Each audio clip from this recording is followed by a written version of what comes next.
안녕하세요. 저는 남편과 함께 자영업을 하며 생계를 꾸려가고 있는 30대 여성입니다. 장사라는 게 일정한 휴일이 없는 일이다 보니 속 답답한 일 생기고 누군가에게 하소연하고 싶어도 그럴 짬을 내기가 쉽지가 않아요. 친구들이랑 속 터놓고 얘기 좀 하고 싶어도 시간 맞추기도 보통 일이 아니고요.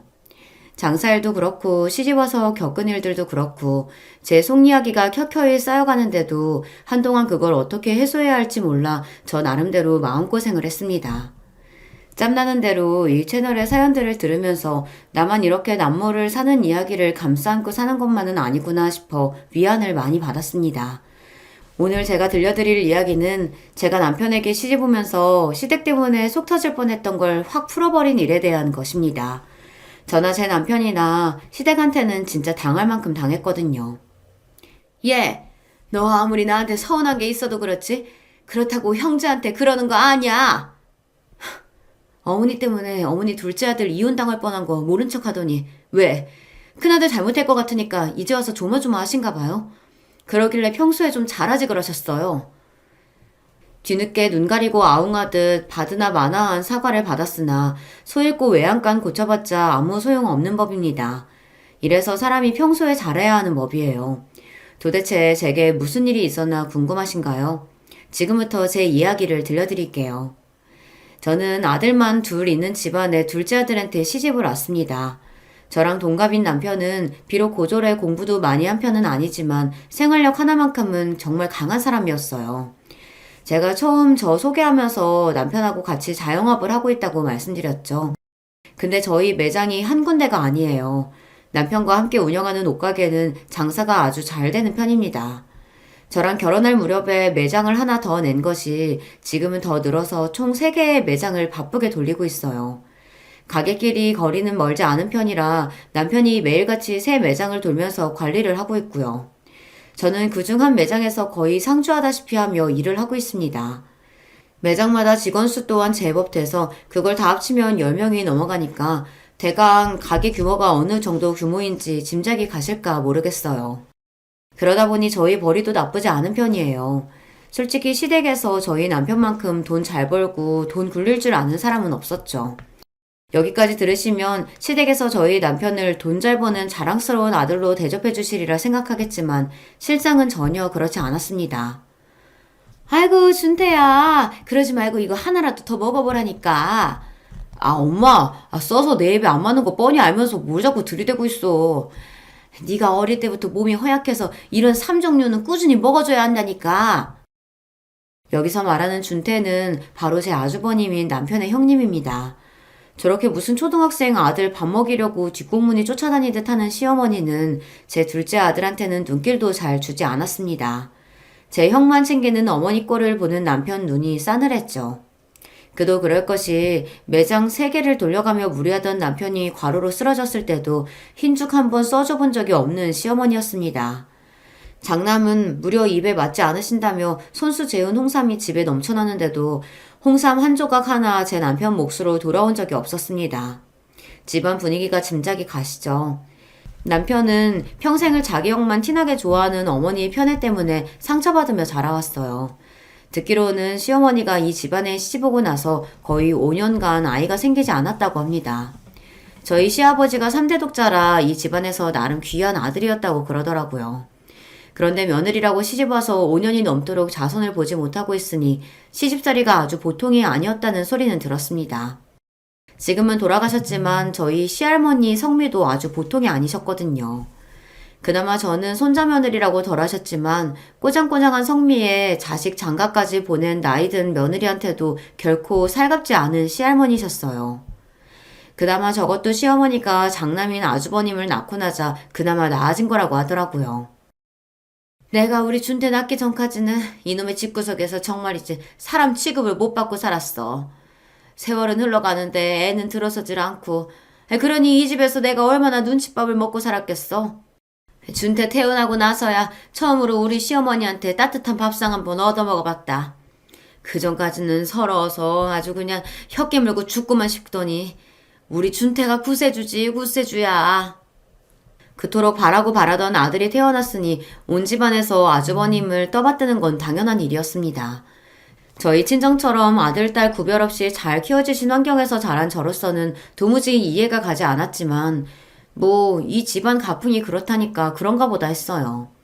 나이 먹고 촌스러운 사상 가지신 어르신들 중에서는 저런 분들 그리 드물지 않다는 것도 건너들어 알고 있었습니다. 문제는 집안 환경이 그렇다 보니 그 피해를 고스란히 제 남편이 받아야 했다는 거 딱 그거였죠. 저로서는 애초에 남편과 아주버님이 왜 그렇게까지 다른 대우를 받아가며 차별받아야 하는지 도통 이해가 가질 않아요. 물론 그 끔찍한 시집살이에서 본인을 구제해준 장남이다 보니 첫째가 예뻐 보일 수 있다는 것까진 이해를 하겠습니다. 그렇다고 해서 그게 둘째 아들을 꺼다 놓은 보리자를 취급하고 큰아들만 예뻐할 이유는 아니지 않나요? 설마 둘째가 딸로 태어났다고 해도 그런 상황이 용납되는 건 아니지만 순서만 달랐지 둘 다 아들이고 본인 배 아파 낳은 자식인데 장남은 거의 떠받들듯 하면서 막내 아들인 저희 남편의 취급은 찬밥이 따로 없는 시어머니였습니다. 남편이랑 아주버님 나이 차이가 3살 차이였어요. 남편 말로는 자라면서 남편 본인만을 위한 물건을 가져본 적이 없다라고 했습니다. 죄다 형이 쓰다 남은 거, 형이 입다 작아져서 못 입는 옷이나 신발, 가방들. 항상 본인에게는 한 것만 주어지고 좋은 것은 죄다 자기 형 밑으로 들어가니 그 어린 마음이 얼마나 부글부글 끓었겠습니까? 그나마 다행이라는 점은 저희 남편도 성깔이 보통 내기는 아니거든요. 그런 불합리한 대우를 받았다고 억울하게 그냥 입만 꾹 닫고 있을 성민은 아니었어요. 어릴 적에 내가 그걸로 집안을 뒤집어 엎은 적이 아주 한두 번이 아니야. 누구 입은 입이고 누구 입은 주둥이야. 좋은 거 맛있는 거 반찬 생길 때마다 죄다 형 앞으로 몰아주고 다른 것도 아니고 사람이 먹는 걸로 치사하게 말이야. 형은 이 짧아서 잘 먹지도 않는 거 어차피 결국은 나눠 먹지도 않으면 버리게 될 게 뻔한데 형한테만 잔뜩 챙겨줘서 사람 기분 상하게 만들고. 결혼 전부터 남편이 본인 모친에게 불만이 많았다는 것 정도는 이미 잘 알고 있었습니다. 굳이 제게 자기 어머니에 대한 불만을 숨기지 않는 남편이었거든요. 저는 살면서 제 부모한테 그런 일을 겪어본 적이 없어서 그런지 진짜 저러고 사는 사람들이 다 있구나 싶을 정도였어요. 요새 계모도 그렇게 행동하면 욕먹을 판에 도대체 자기 자식한테 왜 그런데요? 사랑으로 감싸주고 아낌없이 퍼주어도 부족할 자식한테 그렇게 인색하게 굴었으니 남편이 자기 몫에 대해 집착하고 다소 욕심을 부리는 것도 이해가 되지 않는 것은 아니었습니다. 시집와서 시어머니와 아주버님 하는 꼴을 보니 대강 돌아가는 상황이 파악이 되었어요. 시어머니가 아주버님을 대하는 방식은 솔직히 말하자면 다 큰 자식 모자란 놈 취급하는 거나 마찬가지였습니다. 이건 쫓아다니면서 챙기고 들려는 꼴이 무슨 어린애도 아니고 시꺼먼 아저씨한테 그러고 있는 꼴을 보고 있자면 한심하다 못해 징그럽게까지 느껴질 정도였습니다. 그런 제 향과 어머니 모습을 지켜보는 남편 눈은 탐탁지 않아 늘 찌그러져 있었고요. 자기 입으로는 둘 다 하는 꼴 보기 싫다고 하는데 그러면서도 그 속에는 그렇게 조건 없는 사랑을 받은 아주버님에 대한 부러움과 시기가 밑바탕에 깔려있다는 걸 진작 눈치챈 저였습니다. 결혼하고 나서라도 우리 집에 잘한다고 당신 괜히 애쓸 거 없어. 그렇게 해준다고 해서 고마워할 줄도 모르는 인간들이고 그리고 나한테 여태까지 해준 게 뭐가 있다고 무슨 염치로 당신 효도까지 받을 생각을 하겠어.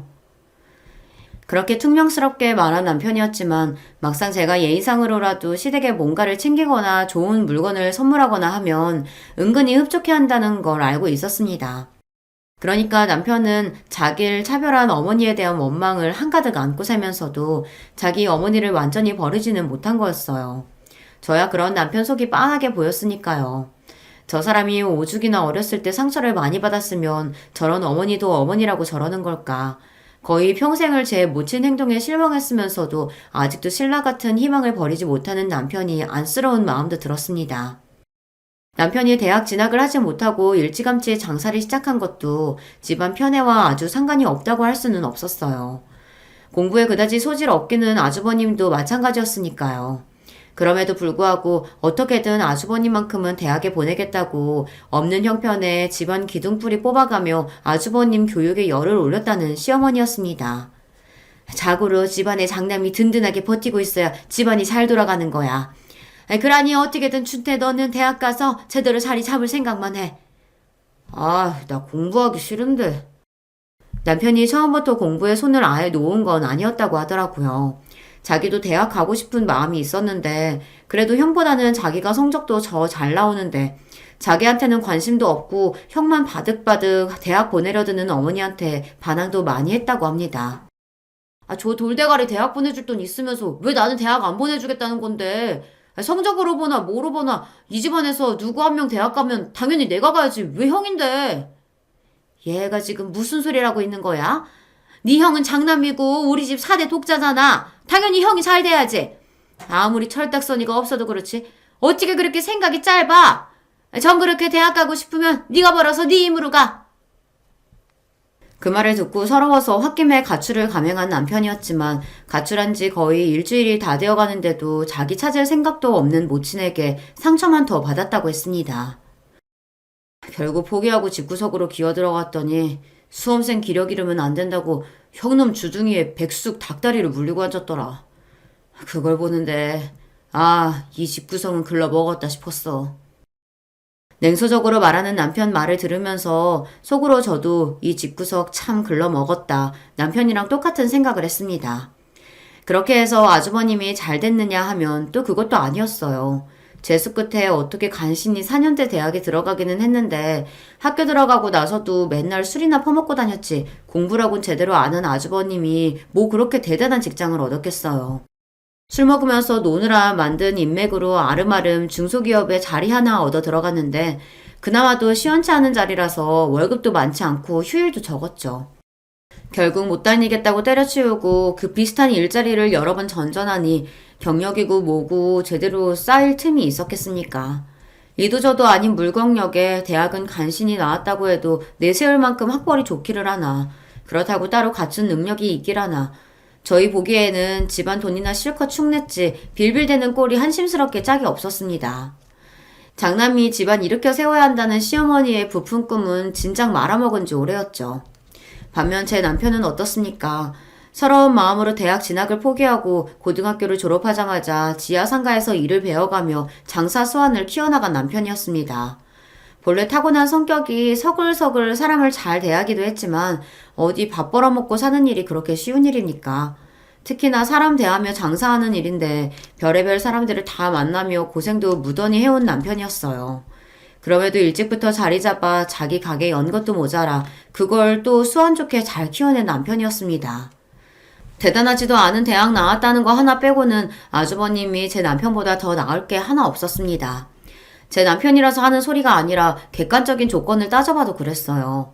거기다 제 남편은 손에 쥔 것 하나 없이 무일푼으로 자기 힘으로 여기까지 읽어왔지만 아주버님은 집안 재산 다 가져다 썼어도 결과값이 고작 그 정도이지 않습니까?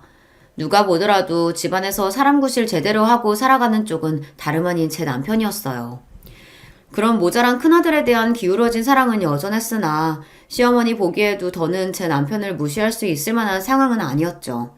거기다 시아버지 퇴직하신 이후로는 쥐꼬리만한 연금 말고는 돈 나올 구석도 없는 시댁이었어요. 그렇다고 그렇게 가진 돈 다 퍼부은 큰아들이 집안을 일으킬 날은 요원해 보였습니다. 쥐꼬리만한 월급 본인 쓰기에도 바쁜데 그걸 시댁 살림에 보탤 리도 만무할 아주버님이었어요. 편애받으며 자기밖에 모르고 자란 자식들이 의뢰 그렇듯이 아주버님도 제 배나 불릴 줄 알았지 남 생각할 줄을 아는 성미가 못 되었습니다. 자기한테 평생을 아낌없이 퍼부은 자기 모친 역시 예외는 아니었어요. 그저 본인이 받는 걸 당연하게 여길 줄로만 알았지. 심지어는 평생 자기랑 차별당한 제 남편이 우라통을 터뜨리며 제 모친과 싸움을 하는 때조차 제 모친 편을 들지 않고 성가셔하는 아주버님이었습니다. 지금 생각해보면 그런 성미는 시아버지 똑 닮은 것 같아요. 이 정도로 집안에 분란이 생길 것 같으면 아버지라도 나서서 중재를 좀 할 만도 한데 귀찮은 일에는 딱 질색을 하고 일체 관여를 하지 않는 시아버지와 아주버님이었으니까요. 시끄럽다. 어디 집안에서 이렇게 큰 소리를 내고 있어? 그저 집에서 큰 소리 날 때만 듣기 싫다고 양 모자 입을 확 틀어막아 버리는 무책임하고 고압적인 시아버지였죠. 남편 딴에는 참다 차별당하는 서러움과 우라를 터뜨려봤자 부모라는 사람 그 누구도 제 편을 들어주는 사람이 하나 없으니 서러움만 켜켜이 마음에 쌓여갔습니다. 그러니 남편이 내 남편 최고라면서 항상 자기 편을 드는 제게 충성하는 것도 무리는 아니었을 겁니다. 난 가끔 도영이 네가 왜 이렇게까지 내 편을 들어주나 싶을 때도 있었어.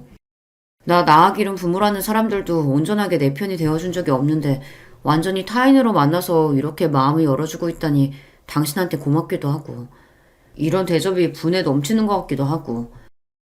그래, 그렇지? 당신한테 나만한 사람이 없지? 알면 나한테 잘해. 잘해야지. 잘해야지, 그럼. 언젠가 거나하게 술에 취해 들어와 평소에 전하지 못했던 마음을 전하는 남편 말에 애써 너스레를 떨면서도 코끝이 시큰해졌습니다. 사람이 밖에 나가서 모르는 사람한테 안 좋은 소리만 들어도 그게 하루 종일 불쾌하고 찝찝한 감정으로 남아있는데 평생을 그것도 자기를 가장 사랑해줘야 하는 사람들한테 외면당해왔으니 그 상처가 오죽하겠어요. 남편이 다소 말을 뾰족하게 하고 모난 행동을 하더라도 쉽게 미워할 수만은 없었던 건 바로 그 이유에서였습니다. 그래도 그 사람이 제 부모들보다는 참 성숙한 사람이었던 게요. 그런 식으로 평생을 까칠한 제 성격을 방패 삼아왔기에 의도치 않게 제게 모난 말을 해서 제 화를 돋구고 난 후에도 사과만큼은 참 빠른 사람이었어요. 여보, 미안해. 내가 진짜 그러지 말아야지 하면서도 평생 요 주둥이 버릇을 못되게 들여서 그런가. 내가 말 실수했어. 정말 잘못했어. 이제 정말로 말 조심할게. 나 한 번만 용서해주라, 어? 그러게, 반나절도 안 돼서 미안할 짓을 도대체 왜 하냐? 아휴, 나나 되니까 너 같은 놈 데리고 살지. 그렇게 툴툴대며 남편에게 면박을 주었지만 그럼에도 갈등이 생기면 무슨 일이 있어도 그날이 지나기 전에 제 마음을 풀어주려고 애쓰는 남편이었습니다. 그런 남편 성격을 아니 저도 저 사람이 단점이 있다는 걸 알면서도 참고 살 수 있었던 거겠죠. 남편은 단점이 많은 만큼 장점도 확실한 사람이었어요. 본인 가족에게 상처가 많은 사람인 만큼 자기한테 아낌없이 마음을 열어주는 저나 저희 친정 식구들한테는 항상 배포가 큰 사람이었으니까요. 자기 잘해주는 사람한테는 결코 인색하게 굴지 않는 남편이었습니다. 그러다 보니 저희 친정 식구들과 남편 사이도 돈독했고 남편이 좋은 것들 대접하는 일도 흔했고요. 한마디로 시댁에 하는 것과는 대우부터가 달랐습니다. 참 웃기지도 않았다는 것은 제 둘째 아들한테 해준 거 쥐뿔도 없으면서 제 남편이 제 친정에 잘하는 걸 보고 시어머니 심통이 이만저만이 아니었다는 겁니다. 얘, 너는 참 시집도 잘와서 좋겠다. 우리 호태가 성격은 괄괄해도 정은 참 많아가지고 자기 처가에도 저렇게 잘하니? 너는 그게 다 무슨 복이라니? 네, 복이죠. 저희 친정부모님이 워낙 호태 씨한테 잘하잖아요. 어머님 아들이 워낙 자기 잘해주는 사람한테는 자기도 그 이상으로 잘하는 사람이잖아요.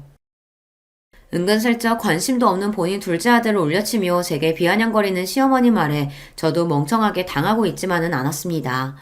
누가 들어도 제 말에 뼈가 있다고 느꼈겠죠. 한마디로 우리가 당신 아들한테 잘하는 거니 당신 아들도 우리한테 잘하는 거다.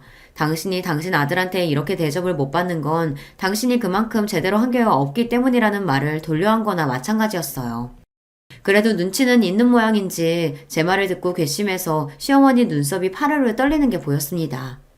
솔직히 시어머니 기분을 거스르든 말든 제 알 바 아니었어요. 내 남편 저렇게 서럽게 만든 인간인데 제가 굳이 잘 보일 필요도 없다고 생각했고요. 물론 제 남편이야 그런 어미도 어미라고 예전에 받지 못한 제 모친의 사랑에 대한 아쉬움이 남아있다는 건 알았지만 이제 와서 그 시간들이 돌이킬 수 있는 것도 아니고 그렇다고 거기에 대해서 미안하게 생각하는 것도 아닌 시어머니 굳이 비위 맞춰줄 생각도 없었습니다. 거기다 우리 호텔라뇨. 정말 기도 안 차는 소리입니다. 평소에는 아주버님만 우리 준태 그렇게 싸고들면서 남편 이름 한번 제대로 불러준 적 없다가 꼭 저나 저희 친정 문제로 계속 제 속을 긁으려고 들 때만 당신 둘째 아들한테 우리 호태 소리를 하시는 시어머니였습니다. 결국 그거조차도 제 남편 생각해서 한 말은 아니라는 생각에 시어머니가 해도 너무한다 싶어 오히려 제 전투력만 부추겼지만요. 어떻게 저 나이를 먹어도 사람이 저렇게 성숙하지가 못한 건지. 오죽하면 저희 남편이 결혼하고 나서 가족이 된 저희 친정 식구들한테 제 친부모보다 더 마음을 붙이고 저리 지내겠습니까? 그걸 보면 사람이면 느끼는 바가 있어야 하는 것이 당연한데 여전히 제 잘못은 눈코만큼도 모르는 시어머니였습니다. 염치가 없는 건 덤이었죠. 아니 자기가 뭘 잘했다고 제 남편한테 저희 친정만큼 대우받기를 바란다는 겁니까? 저희 친정부모님은 저희 남편 저한테 장가단 이후로 얼마나 남편을 잘 챙겨주셨는지 몰라요. 저도 그렇지만 가게를 3개나 관리하느라 항상 바쁘게 뛰어다니는 남편 몸이라도 축날까 보약 챙겨주시는 건 예산일이었습니다. 어디 그뿐인가요? 시시때때로 저희 엄마 특제 요리를 부지런히 가져다 주시면서 저희 부부 몸보신에도 신경을 써주셨습니다. 내가 조용히 너한테 장가들어서 진짜 내 팔자에도 없는 호강을 다한다. 어디 가서 이렇게 정성 가득한 음식을 얻어먹어보겠어. 저랑 결혼한 지 얼마 안 돼서 처음으로 저희 부모님께서 구슬땀을 흘리며 정성 들여 만들어 보내주신 한상 차림을 받으면서 남편 입이 귀에 걸렸습니다. 남들은 이런 정성 가득한 음식 본인 부모님한테 받아먹고 산다는 얘기는 차마 목에 걸려 나오지 않았습니다. 평소에 그렇게 식탐을 부리는 편이 아니었음에도 불구하고 그날은 본인 양보다 훨씬 웃돌게 밥을 2공기나 먹은 남편이었어요. 그렇게 와구와구 배가 터지게 저희 부모님이 해주신 음식을 먹고 있는 남편을 보자니 뿌듯한 마음이 듦과 동시에 짠한 마음도 들더라고요. 저희 친정부모님이 처음 사위 본다고 신경을 써주시긴 했지만 평소에 자기 부모님한테 사랑받는 아들이었다면 이런 일로 저렇게까지 감격을 할까 싶었거든요. 전에 남편이 했던 말처럼 사람이 음식 가지고 차별하는 것만큼 치사스러운 일도 또 없을 겁니다. 그걸 남편은 눈앞에서 좋은 것들 다 제 형 입으로 넣어주는 것을 봐가며 평생 서름을 겪었을 것이었어요. 한창 성장기에 돌도 씹어먹을 나이의 남자아이가 다른 것도 아니고 제 친부모가 사는 집에서 그런 서름을 겪었을 거라고 생각하니 어린 남편이 너무 안쓰러워서 눈물이 핑 돌 지경이었습니다. 내가 다른 건 몰라도 저 사람 먹는 걸로는 서럽게 만들지 말아야지 하고 다짐했던 날이기도 했어요. 그렇게 내 남편을 서름 속에 크게 해놓고 나서 감히 내 친정에 내 남편이 해주는 걸로 눈치를 주려고 하다니 염치도 뭐 이런 염치 없는 사람이 다 했습니까? 고약하기 짝이 없는 시어머니 성미였습니다. 하긴 그럴 염치가 있는 사람이었으면 애초에 자기가 그렇게 괄시한 자기 막내 아들 돈 좀 벌기 시작했다고 뭐 좀 안 해주나 바랄 생각 같은 건 꿈에도 하지 않았겠죠. 제 속을 뒤집어 놓은 건 이것뿐만이 아니었습니다. 더더욱 저를 열받게 했던 건 시어머니가 저희 남편한테 뭔가 해주길 바라는 일의 90% 이상이 아주버님에 관한 일이었다는 겁니다. 앞서 말했듯이 아주버님이 자기 1인분 목도를 똑바로 하지 못하고 살고 있었다는 이야기는 드렸죠. 저희 둘 다 30이 넘어서 결혼했으니 결혼이 그리 늦은 편은 아니었어도 빠른 편도 아니었거든요. 아주버님이 남편보다 3살이 많았으니 이제 슬슬 결혼 정년기를 넘어가고 있었습니다. 저야 저희 남편 하나 보고 시집을 왔지만 아주버님이나 시댁 집구석 하는 거를 보고 어느 아가씨가 시집을 오려고 들겠어요. 혹여 시집 오겠다는 아가씨가 있다고 하더라도 아주버님이 뭐가 가진 게 있어야 결혼을 할 거 아닙니까? 둘이 결혼해서 나가 살 신혼집은커녕 제 자취방 보증금 마련하기도 달랑달랑해서 그 나이 먹도록 본가를 떠나지도 못하고 제 부모 집에서 캥거루족으로 살고 있는 아주버님이었습니다. 막상 뭐 아주버님이 독립을 하려고 한다 할지라도 혼자 두면 제 모자란 장남 밥이라도 굶지 않을까 싶어 시어머니가 결사 반대하고 말렸을 게 뻔했지만 말입니다.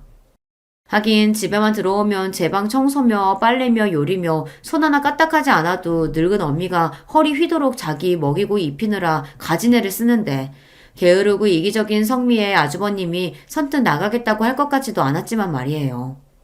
어찌되었든 사정이 이렇다 보니 그 귀하신 장남 대는 이어야 하는데 아들놈 스스로 독립할 능력은 안 되고 그렇다고 당신들 노후 자금도 빠듯한 판에 장난 신혼집을 턱턱 해줄 수 있는 것도 아니고 사정이 이렇다 보니 어디 선자리를 구하려고 해도 쉽지 않을 노릇이었어요. 그러면 자기들이 믿을 구석이 어디 있겠습니까? 본인들 보기에도 본인들한테 돈 나올 구석이 저희 남편뿐이라는 건 빤하지 않겠어요. 제가 정말 열이 받았던 건 아주버님이랑 그렇게 차별을 당하면서 서름을 겪었는데도 집안 도움 하나 없이 경제적으로 성공해놓고도 어미라는 인간이 제 장남 잘되기만을 바라며 차별해서 키운 둘째 아들을 뜯어낼 생각에 혈안이었다는 겁니다. 제 심정이 이러는데 남편은 오죽했겠어요. 뻔뻔한 것도 정도가 있지. 이놈의 집구석에서 나한테 해준 게 뭐가 있다고 염치도 없이 돈 얘기를 꺼내. 아이고, 그럼 저놈 저거를 어떻게 해. 저대로 평생 혼자 늙어 죽게 놔둘 수는 없고 집안 대는 이어야 할 거 아니야. 그러니까 그 대를 왜 내가 신경 써야 하냐고. 그렇게 귀한 장남이면 본인이 알아서 장가를 보내든지 총각 귀신으로 늙혀 죽이든지 내 알 바 아니니까 이런 짜증나는 소리 꺼내지도 말아요. 재영 앞으로 적금 하나 들어달라는 말 같지도 않은 소리를 하시는 시어머님한테 있는 대로 화를 쏟아붓는 남편이었습니다. 진짜 생각이라는 걸 하고 사는지 의심스러울 정도였어요. 제 배에 씌워주겠다고 제 어미가 저런 말도 안 되는 소리를 쏟아붓는데도 그걸 마치 남 얘기 듣듯 무심하게 듣고 슬렁슬렁 제 방으로 걸어 들어가는 아주버님은 또 어떻고요. 관심 없는 척 하면서 저 인간도 어떻게 제 잘난 동생한테 빨대 꽂을 수 없나 호시탐탐 노리는 게 눈에 빤히 보였습니다. 저러다 운 좋게 한 번 걸리면 지 배 불리는 거고 아니어도 욕은 제 모친이 다 들어먹는 거니 본인은 손해볼 거 없다 이거겠죠. 정말이지 자식 농사를 망쳐도 저렇게 망쳐놓을 수가 있나 싶었습니다. 장남이 집안을 일으키네 어쩌네 말 같지도 않은 소리 하면서 나한테 그따위로 대해놓고 감히 나한테 손 벌릴 생각을 해? 그럼 내가 얼씨구나 하고 돈이라도 줄 줄 알았어? 사람을 뭘로 보고. 자기 딴에는 자기를 우습게만 여기던 모친이 그래도 돈 때문에 굽실거리는 모습을 보는 게 시원했는지 남편이 돌아오는 차 안에서 큰 소리를 쳤습니다. 저는 그것도 어이가 없었어요. 당신은 고작 그걸로 속이 풀려? 나는 감히 그런 소리를 꺼낸 것만으로도 열이 받아 죽겠는데. 솔직히 저였으면 그 정도 했으면 그런 모친과 연을 끊었을 것 같아요. 그럼에도 남편은 서로 싸워가며 그 난리를 치면서도 시댁과 완전히 연을 끊지는 않고 있었습니다. 제가 남편이 시댁의 일말이라고 할지라도 미련이 남아있다고 자꾸 이야기하는 게 바로 이런 점 때문이었습니다. 보기 싫은 인간들이면 딱 치워버리고 안 보고 살면 그만일 텐데 자기 딴에는 그것도 관심으로 여겨져서 저러나 하는 생각이 들면 그건 그것대로 또 짠했고요. 저 모자란 아주버님 평생 저렇게 혼자 늙을 줄 알았는데 뜻밖의 소식이 전해졌습니다. 아이고 우리 준태 장가 가면 얼른 손자부터 봐야지. 그래 우리 아들이 뭐가 모자라서 장가를 못 가? 도대체 웬 눈먼 여자가 저런 놈한테 걸린 건지 개탄하지 않을 수 없었습니다. 얼마 전에 어떻게 선자리를 잡아서 선을 봤다는 얘기를 듣기는 했는데 설마 그게 결혼까지 이어질 거라고는 상상조차 못했어요. 도대체 이 집구석 사정을 제대로 알고 결혼을 하겠다고 한 게 맞긴 한 건지 의심스러웠습니다. 시어머니가 별 볼 것도 없는 제 장남 얼굴을 신주짠지라도 되듯 귀하게 쓰다듬으며 말했습니다. 우리 준태가 평소에 안 꾸며서 그렇지 명품 양복 입혀놨더니 아주 그냥 신수가 훤하더라. 눈이 달린 여자면 그걸 보고 그냥 지나쳐? 내가 아주 돈 쓴 보람이 있네. 돈 쓴 보람이 있어. 어떻게든 자기 장남 결혼시장에서 꿀리지 않게 하려고 거금을 들여 명품 정장까지 맞춰준 모양입니다. 저희 결혼할 때도 장가가는 아들한테 돈 한 푼 안 해줬던 시어머니를 생각하니 괜히 괘씸해서 속이 부글부글 끓더라고요. 당연히 아주버님 장가 못 갈 거라고 생각하고 있어서 이런 일로 속이 뒤집어질 줄은 몰랐는데 앞으로 결혼 준비 시작하면서 제 남편한테 아무것도 해준 것 없었던 것과 번번이 비교되는 일이 천지일 걸 생각하니 벌써부터 속이 뒤틀리는 기분이었습니다. 아휴, 그래도 아주버님이 결혼을 하기는 하네. 형님들 분이 어떨 분인지는 모르겠지만. 심나네. 당신이 심란할 거 없어. 그렇게 두지도 않겠지만 만약에 결혼한다고 당신 애목이거나 아니면 자기가 당신 형님이라고 괴롭히려고 하면 내가 아주 그냥 다들 요절을 내버리고 말 테니까. 나 결혼할 때 당신한테 했던 말 잊지 않았지? 나는 당신이 나 저 집구석 갈 때 옆에 따라붙어 준 것만 해도 감사하고 감개무량하게 생각하는 사람이야. 절대로 무리해서 저 집에 자리할 필요 없으니까 그런 부담 가질 거 없어. 옆에서 큰 소리를 땅땅 치는 남편이었지만 그건 남편 입장이고 세 사람 거기다 손윗동서를 맞이하게 생겼는데 제 입장이 어떻게 남편하고 같을 수 있겠어요. 속 모르는 소리를 하는 남편을 째려보았습니다. 평소에는 그렇게 눈치 빠릿빠릿한 사람이 이럴 때 저런 속 없는 소리를 하는 걸 보면 역시 남자들이 시댁 때문에 속앓이하는 여자들 마음이라고는 이해할 줄 모른다는 생각이 들었습니다. 어지간히 마음이 급한 게 아니었던 모양인지 번갯불에 콩 구워 먹듯 형님 되실 분을 인사시키는 시어머니였어요.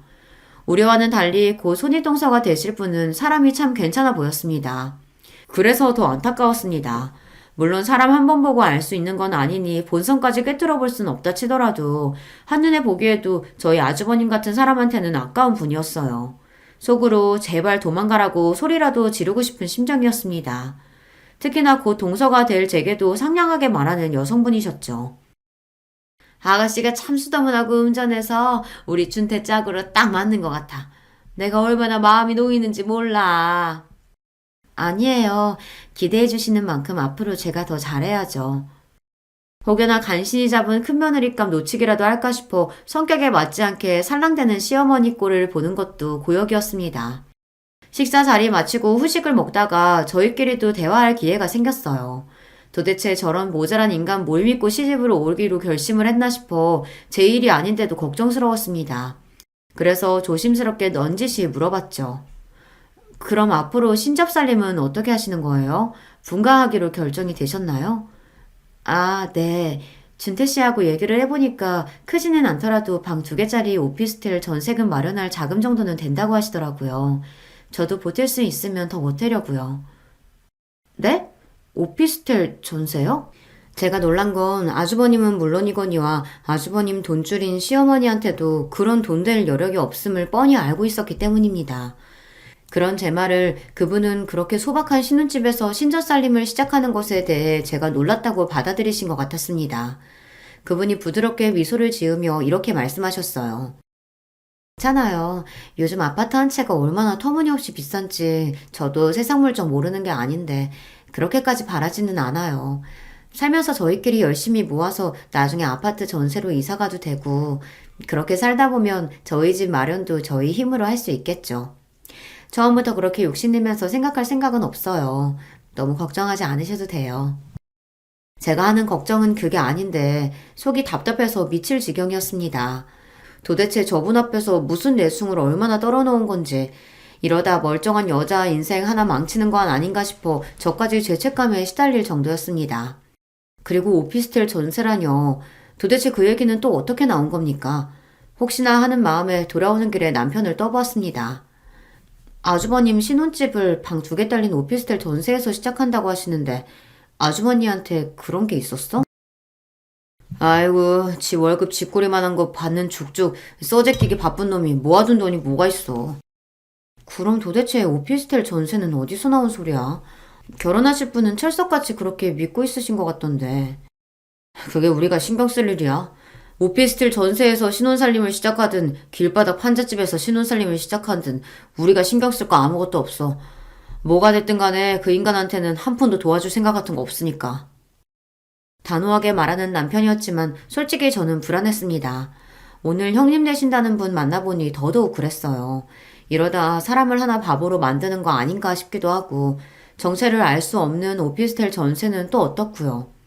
결국 그것까지 내 남편이 뒤집어 쓰는 건 아닌가 싶어서 저는 다리를 달달 떨고 있는데 마치 남 얘기를 듣는 듯 하고 있는 남편을 보니 속이 터지는 기분이 들기도 하고요. 그렇지만 남편이 그렇게 호구처럼 털릴 성격도 아니고 괜한 스트레스 만들지 말자며 애써 스스로를 다독였습니다.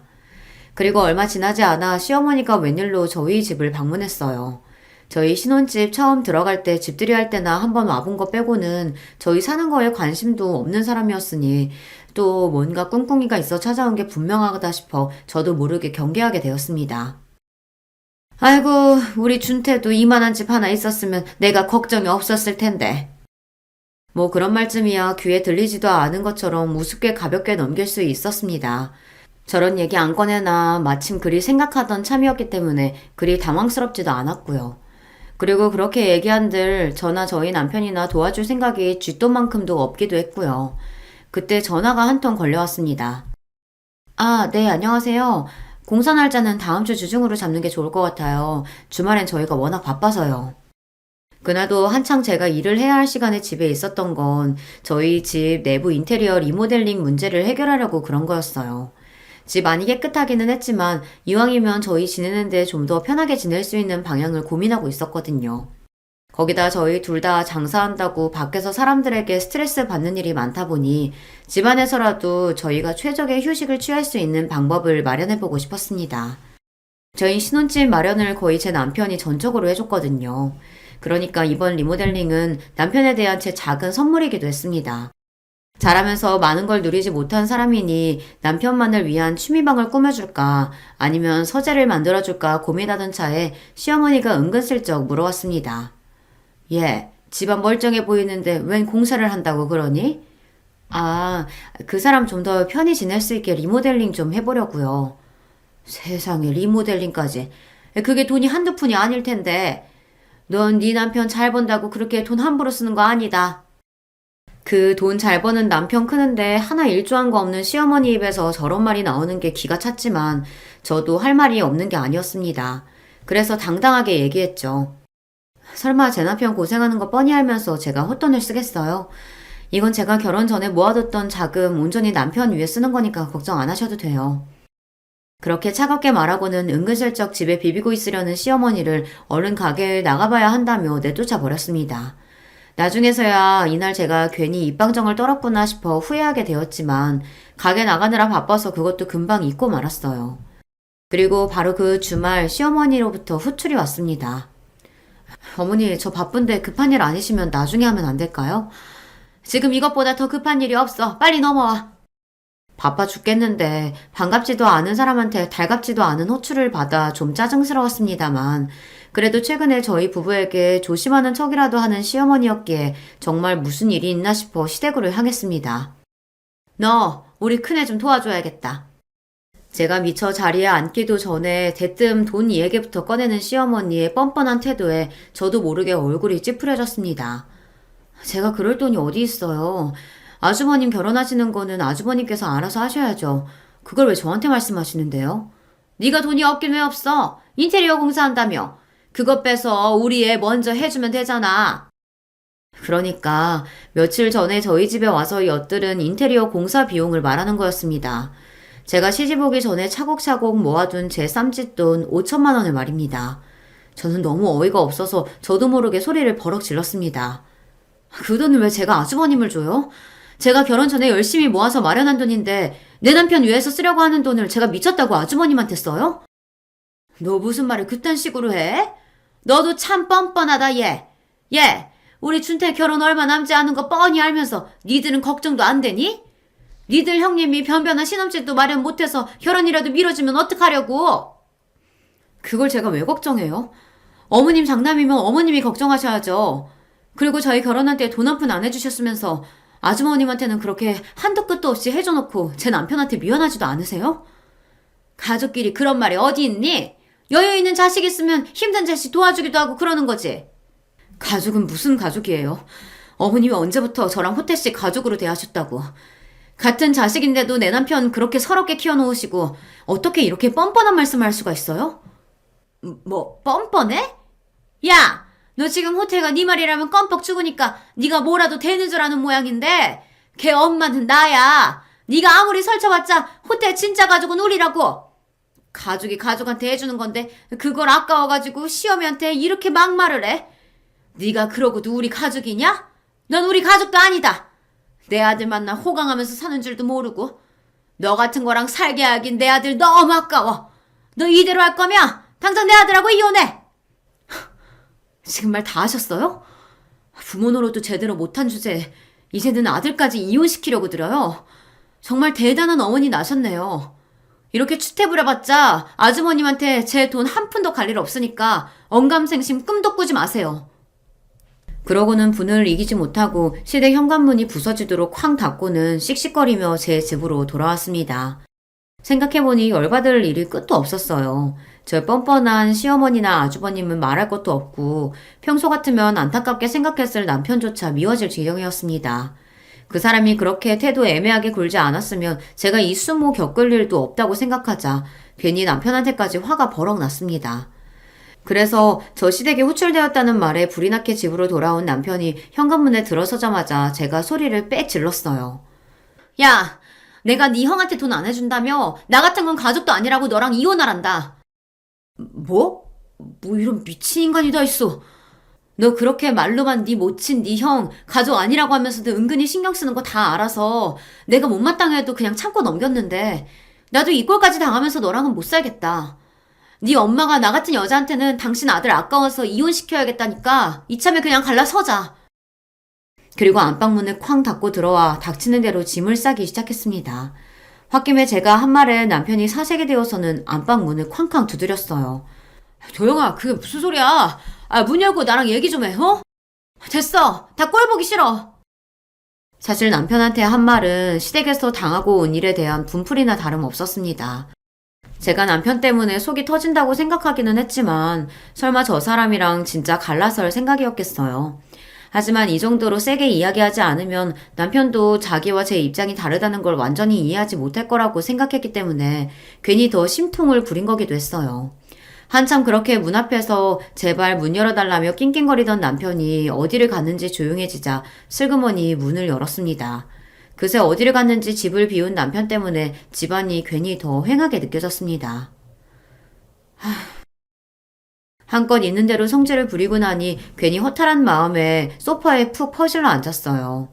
시간이 좀 지나고 기분이 가라앉으니 괜히 남편까지 잡은 것 같아 슬그머니 미안한 마음이 들었습니다. 남편은 그날 밤이 늦도록 집에 돌아오지 않았어요. 거의 자정이 다 돼서야 돌아온 남편이 소파에 앉아있는 저를 보고 헐레벌떡 달려와서 제 허리를 껴안았습니다. 여보, 많이 속상했지? 내가 그 인간들 다시는 당신한테 그따위 건방 못 떨도록 아주 버릇을 단단히 고쳐줄 테니까 당신 아무 걱정하지 마. 나 당신 없으면 못 사는 거 알잖아. 아무리 화가 나도 그렇지 어떻게 이혼 얘기를 꺼내. 그냥 화나서 한 소리 맞지? 몰라. 괜히 민망해서 남편에게 툴툴거렸습니다. 제게 다부지게 말하는 남편이었지만 솔직히 별 기대는 없었어요. 시댁에서 저렇게 뻔뻔하게 나오는 게 하루 이틀 일도 아니었고요. 저 불쌍한 인간, 내가 이렇게 넘어가줘야지 어쩌겠나 반쯤은 포기 상태였습니다. 다음날 해가 밝자마자 외출 준비를 마친 남편이 제게 말했습니다. 가자, 여보. 어딜? 그 인간들 버릇 고쳐주러 가야지. 막 잠에서 깨서 제대로 정신도 못 차리는 제게 남편이 당당하게 말했습니다. 이게 뭔 일인지 파악하기도 전에 남편 손에 이끌려 이미 시댁으로 향하고 있는 저였어요.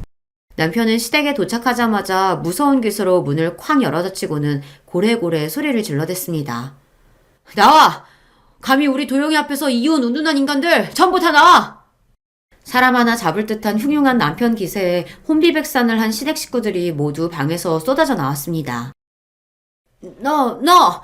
지금 이게 무슨 짓이야? 무슨 짓? 그러는 당신이 내 마누라한테 한 짓은 무슨 짓인데? 나 그렇게 서럽게 키운 것도 모자라서 감히 내 마누라를 괄시해? 그러더니 손에 든 서류를 바닥에 철썩 내던졌습니다. 얼핏 보니 그건 무슨 차용증 같았어요. 어리둥절하게 그걸 바라보고 있는 저희 사이로 아주버님이 사색이 되어 후다닥 달려왔습니다. 호태야! 너 이 머저리 같은 놈. 너 같은 놈 하나 때문에 왜 내 마누라가 이런 모욕을 당해야 돼? 지들이 누구 때문에 먹고 사는 줄 알고 감히. 너 당장 네 차 산다고 빌린 돈 이달부터 갚지 않으면 고소하고 법적 절차 들어갈 테니까 그런 줄 알아. 아니 호태야, 내가 뭘 어쨌다고. 이게 다 무슨 소리냐? 댁 모자란 아들놈이 결혼할 여자 꼬셔보겠다고 분수에도 안 맞는 차 뽑겠다고 나한테 돈 내간 거 알고는 있었습니까? 내 귀한 마누라 이따위로 취급하는 니들 같은 인간들한테 단 한 푼도 못 쓰니까 당장 길바닥에 나 앉고 싶지 않으면 내 돈 착실하게 갚는 게 좋을 거야. 10원짜리 한 장 빼놓지 하고 싹 다 긁어낼 테니까 그런 줄 알아. 아이고 호태야, 아무리 화가 나도 그렇지 가족끼리 무슨 그런 험한 소리래. 가족? 여기 당신 가족이 어딨어? 저 모자란 놈 하나만 당신 아들이야. 당신한테 정이라고는 딱히 남아있는 것도 없지만 감히 내 마누라한테 저놈 결혼자금 내라면서 금스마토 못한 개소리 짓거린 그 순간 나는 어미는 없었어. 낳아놓고 부모라고 해준 것도 없으면서 설마 억울한 소리는 못하겠지. 행여나 이 일로 두 번 다시 우리 도영이 심기 거슬렸다간 당신 그렇게 사랑에 맞이하는 저 큰아들 놈 내가 아주 박살내버릴 테니까 각오 단단히 하는 게 좋을 거야. 그러고는 제 손을 꽉 붙잡고 그 집구석을 당당하게 뛰쳐나가는 남편이었습니다. 저는 순식간에 벌어진 일에 어안이 벙벙하면서도 세상 그렇게 후련할 수가 없는 남편 얼굴을 보니 이건 이것대로 잘 된 건가 하는 생각이 들었어요. 그렇게 저희가 시댁을 방문한 마지막 날입니다. 남편은 본인이 내뱉은 말을 한치도 어기지 않았습니다. 바로 그달부터 아주버님이 본인 쥐꼬리만한 월급 거의 절반을 뚝 떼어 남편에게 빌린 돈을 갚기 시작했어요. 물론 한편으로는 의아했습니다. 당신 형한테 한 푼도 안 내주던 사람이 무슨 차 살 돈을 다 빌려줬어? 그러자 남편이 피식 웃으며 말했습니다. 원래 줬다 뺏어야 속이 더 쓰린 법이야. 그러니까 남편은 애초부터 제 형한테 한 방 먹일 생각으로 돈을 빌려줬던 겁니다. 그것도 모르고 그 속 없는 아주버님이란 사람은 그저 좋다고 공자인 양 홀라당 동생한테 돈을 받아 썼겠죠.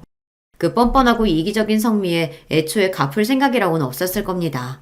그 와중에 철저하게 차용증까지 받아내고 공증까지 받아낸 남편 행동은 참 남편다웠어요. 가뜩이나 가진 거 없는데 물주랑은 완전히 절여냈겠다. 거기다 얼마 안 되는 월급까지 뜯기고 있으니 파혼은 불보듯 뻔한 일이었습니다.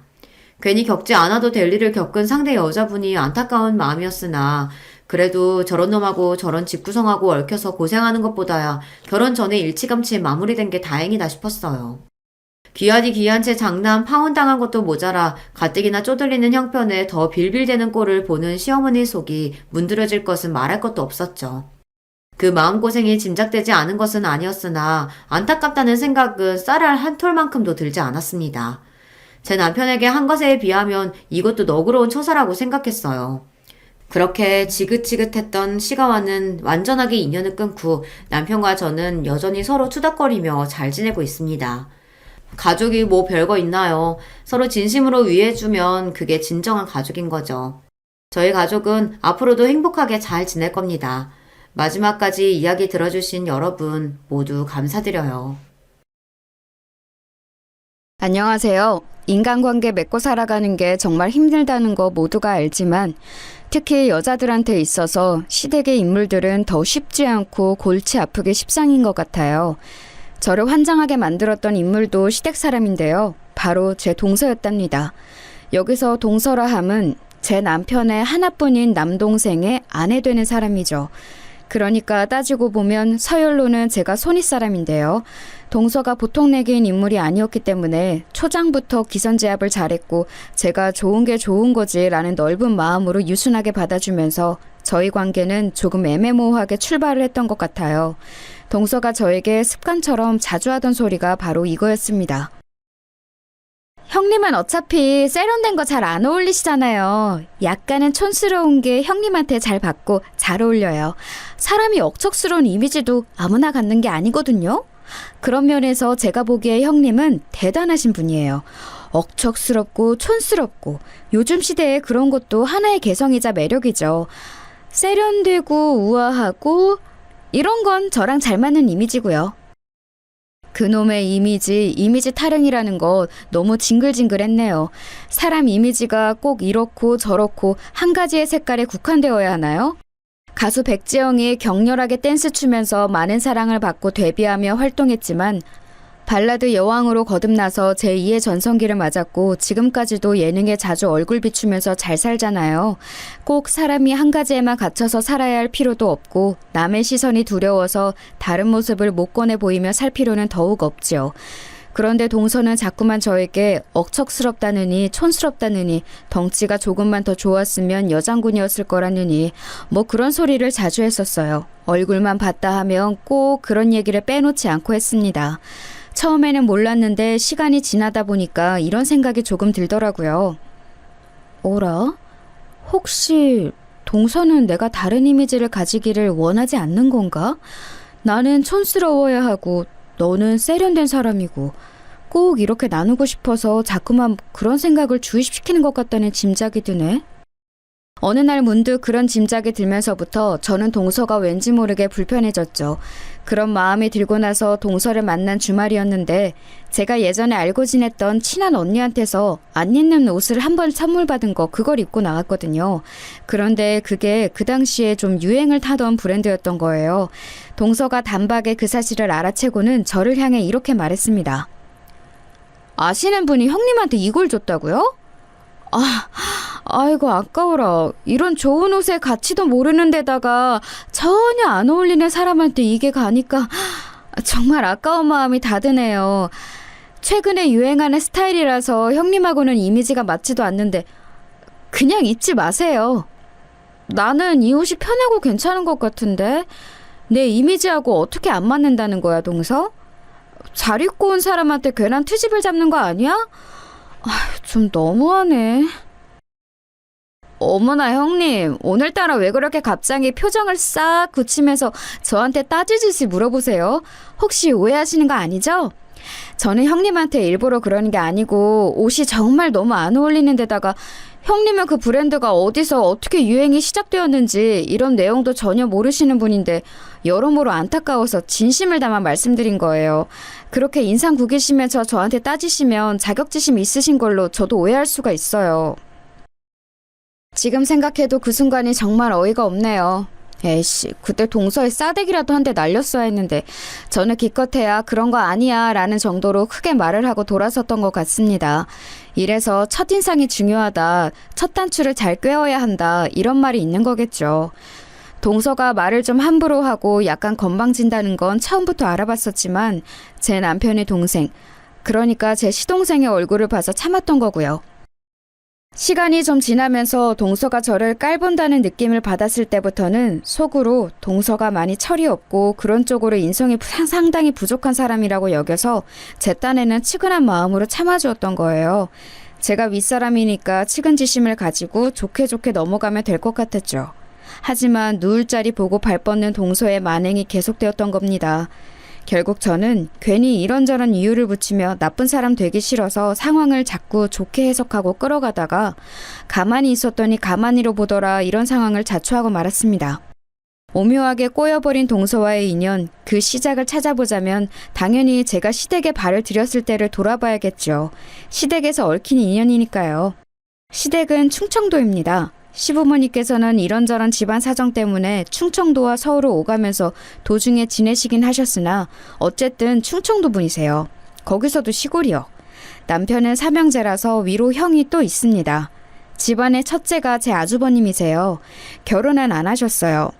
시부모님께서는 아주버님의 탄생 때문에 결혼하신 부부예요. 아이가 생기셔서 얼른 부부의 연을 맺으셨고요. 8살 터울로 남편이 태어났습니다. 아주버님을 낳고 나서는 열심히 일하고 서울을 오가면서 지내시느라 정신 없으셔서 둘째를 늦게 가지신 거라네요.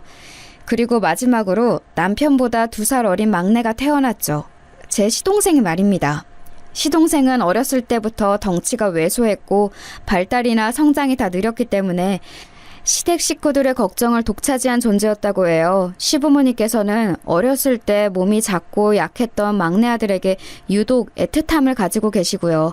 그리고 희한하게 남편은 내가 뭘 크게 해주지 못한 형이라서 미안하다는 생각을 가지고 있더라고요.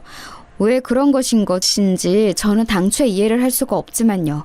다 크고 나서는 더 이상 옛날의 극도로 소심하고 유약한 모습은 사라졌지만 여전히 내성적이고 조용조용한 것만은 여전한 시동생이었기에 막연히 참한 여자와 결혼을 하리라고 시댁 식구들은 여겼다고 합니다. 그러나 전혀 아니었어요. 이런 걸 뭐라고 해야 할까요? 얌전한 고양이가 부뚜막에 올라간다? 이렇게 표현하기에는 애매한 것 같지만 어쨌든 아주 의외의 상황이 펼쳐졌습니다. 제 동서 자리에 엄청난 깍쟁이가 들어온 거예요. 어디서 귀한 공주님 대접이라도 받고자 하는 사람처럼 처음에 딱 그렇게 굴었었죠. 사람이 차분한 맛이 전혀 없고 너무 깍쟁이처럼 굴길래 저는 시동생이 동서 같은 사람하고 결혼하기로 했다는 것을 도저히 믿을 수 없었을 정도였습니다. 당연하다면 당연하게 저는 동서가 시동생과 아직 애인 사이이던 시절에도 본 적이 있었어요. 그래서 더 믿을 수 없었죠. 그때 그 여자랑 결혼을 하겠다고? 왜? 이런 생각만 들었었네요. 어쩌다 보니 시동생이 동서하고 저희 부부 신혼집 근처에서 데이트를 하고 있었어요. 시동생이 소심하다지만 자기 형과 형수한테 근처에 온 김에 연락도 못할 정도는 아니었거든요. 그래서 저희 부부를 찾았는데 그때 마침 남편은 없었기 때문에 저만 2사람을 만났습니다. 동네에서 닭을 맛있게 튀기는 호프집으로 제가 안내를 했죠. 시동생의 여자친구라는 존재들을 짧게 2명 각각 한 번씩 만나본 적은 있었으나 모두 조용조용했는데 나이 먹고 나서 사귄 이번 여자친구는 어딘가 무척 활발하다는 인상부터 받았습니다. 자기는 호프집의 아저씨 냄새와 맞지 않는다고 했어요. 웬 아저씨 냄새 타령인가 싶었죠. 하지만 제가 오늘은 참고 적응을 해볼게요. 저를 위해 신경 써주신 분의 호의를 저버릴 수는 없으니까요. 이 정도는 사회생활의 기본이라고 생각합니다. 곧이어 동서는 자기가 대단한 선심을 쓰는 것처럼 말을 했어요. 저를 보면 미소를 짓는 그 얼굴은 마음씨 넓은 내가 참아줄게 이런 표정이었으니까요. 제가 아는 시동생이라는 인물과 너무나도 상반된 여자인데 이게 어떻게 된 조합일까 싶어서 저는 아리송했습니다. 닭 요리를 좋아하는 시동생답게 치킨을 잘 먹더라고요. 그래서 제가 그 호프집을 찾은 거였고요. 저는 시동생을 보면서 흐뭇하게 지갑을 꺼내 들었습니다. 남편이 자기가 불참하는 대신 저보고 가서 돈 좀 내라고 했거든요. 그때 동서가 문득 제 지갑을 보고 화들짝 놀라며 이렇게 말했습니다. 잠시만요. 그 지갑이요. 혹시 구찌 아니에요? 와, 그 디자인은 완전히 구찌 클래식인데. 어떤 거요? 이거 제 지갑이요? 그런가 보네요. 저는 구찌라는 이름 들어만 봤지 그게 뭔지 잘 모르고요. 옆집에 살던 애기 엄마가 이번에 이사를 가면서 자기가 쓰던 건데 혹시 필요하냐면서 저에게 주고 갔어요. 이삿짐 줄인다고 이것저것 정리를 하길래 옆에서 기웃거려 본 보람이 있네요.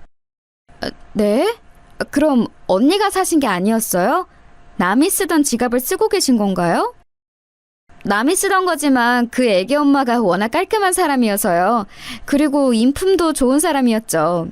왠지 이웃으로 지낸 짧은 추억을 간직하고 싶은 마음에 제가 이걸 쓰고 있었나 봐요. 그런데 비싼 브랜드인 줄은 인식을 전혀 못하고 있었네요. 그저 어딘가에 브랜드 이겠거니 싶은 게 다였거든요. 저기요. 그건 그냥 브랜드가 아니에요. 바로 명품이라고요. 그 가치를 모르시는 분께 명품 지갑이 간 게 엄청 안타깝네요. 아니, 이게 그렇게 안타까워할 정도의 일인가요? 그러면 저하고 지갑을 바꾸실래요? 저는 그래도 상관없어요. 동서가 그때 작은 손가방 같은 핸드백을 가져왔던 시라 내부가 슬쩍 보였는데 지갑이 빨간색이더라고요. 아주 빨간색은 아니고 살짝 다홍색인데 색깔이 칙칙하지 않고 괜찮아 보였습니다. 저는 지갑은 빨간색 정도로 써줘야 돈이 들어온다는 미신을 믿는 사람이었거든요. 저희 제안에 솔깃한 표정을 지었던 동서는 갑자기 헛기침을 하더니 손을 내저었어요. 네? 참나. 아니에요. 됐어요. 제 지갑도 딱히 빠지는 건 아니에요. 저는 일부러 지갑은 비싼 걸로 안 사요. 은근히 험하게 닳는 게 바로 지갑이라서요.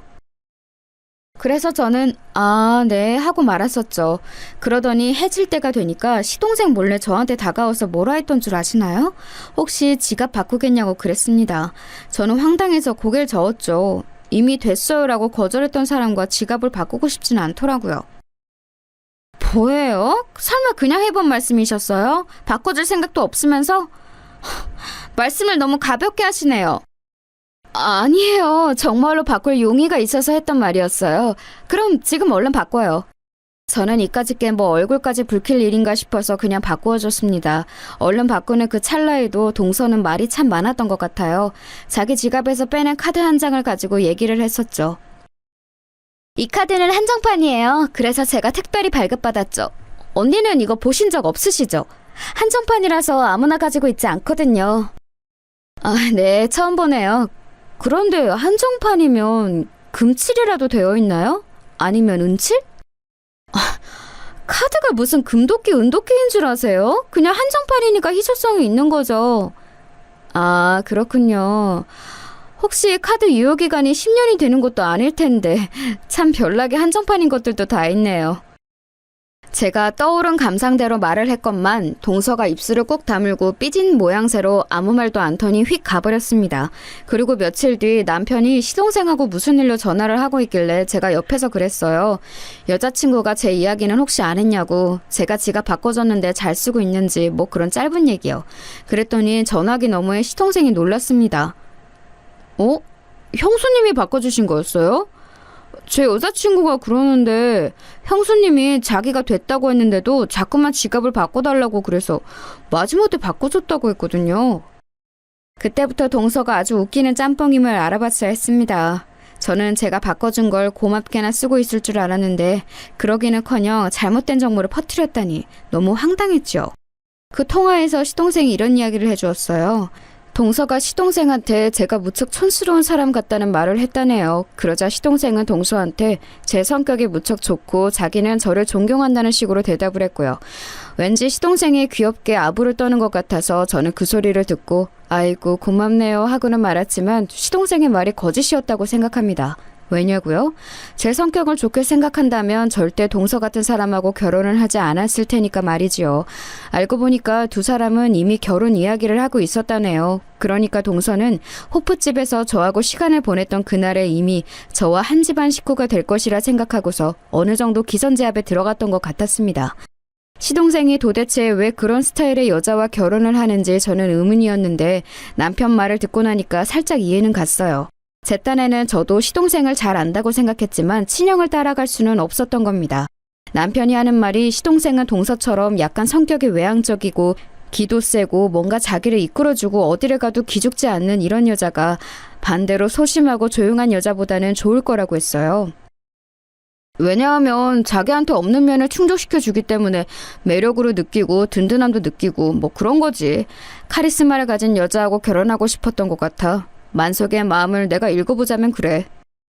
카리스마 같은 소리 좋아하시네. 싸가지가 없는 것 같은데. 이런 감상은 속으로만 뱉었죠. 겉으로는 그런 내색 전혀 안 했어요. 시동생이 시댁에서 어떤 인물인데 나이 들어서도 시부모님의 영원한 막내, 영원한 아픈 손가락인데 제가 결혼에 대고 안 좋은 말을 얹겠나요? 있을 수 없는 일이었죠. 남편 또한 자기 동생을 아끼기 때문에 저는 그냥 가만히 있는 게 답이었습니다. 앞으로 동서하고 싸우지 말고 잘 지내는 게 능사라는 생각도 마치고 있었죠. 그런데 동서는 결혼할 때도 무척 유난이었어요. 자기가 원하던 예식장이 아니라는 이유로 울고불고 난리도 아니었습니다. 가격을 적단선에서 맞추면서 동서가 부르짖는 그 취향에 맞는 예식장을 잡으려면 기간을 1년 가까이 기다려야 했어요. 저는 그런 돌아가는 상황을 자세히 모르고 있었는데 시어머니께서 전화를 주시는 바람에 알게 됐습니다. 지금 상황이 이런데 애미야, 네 생각은 어떠냐? 글쎄요. 저는 잘 모르겠어요, 어머님. 근데 1년은 너무 멀지 않아요? 예식장 솔직히 그거 뭐가 중요한가요? 지금 잡으려는 것도 제가 보기엔 괜찮던데요? 아니지. 사실 괜찮고 말고 따질 것도 없이 너무 무난한 곳이에요. 그래? 내 생각도 거의 그런데 애미가 그렇게 말해주니까 가닥이 좀 잡히는구나. 오냐, 고맙다. 시어머니께서 딱 그렇게만 말씀하셔서 저는 알아서 되겠지 하고 말았습니다. 남편이 시동생을 통해서 언뜻 듣기로는 동서가 자기는 미국에서 살다가 왔기 때문에 럭셔리한 걸 좋아한다고 했다고 합니다. 미국에 사는 자기 친척들은 결혼식을 얼마나 멋지게 했는 줄 아냐면서 특히 3년 전에 자기 외사촌 오빠가 미국에서 결혼했을 때가 장난 아니었는데 그게 생각나서 허접한 결혼식은 하기 싫다는 주장이었지요. 그 결혼식 수준의 반만 되어도 좋겠다는 거라서 자기가 큰 욕심 부리는 거 아니라고 그랬습니다. 빚을 내서 하시든가 말든가 알아서 하겠거니 싶었는데 어쨌든 다들 동서의 의견에 반대를 해서 결국 원래 예약을 잡으려던 예식장에서 결혼식을 올리게 됐습니다. 결혼식 당일 시어머니께서 환하게 웃으시며 말씀하셨죠. 여기가 아주 볼수록 너무 괜찮네. 교통편도 좋고 음식 가짓수도 마음에 들고 깔끔해서 다들 표정들도 밝아.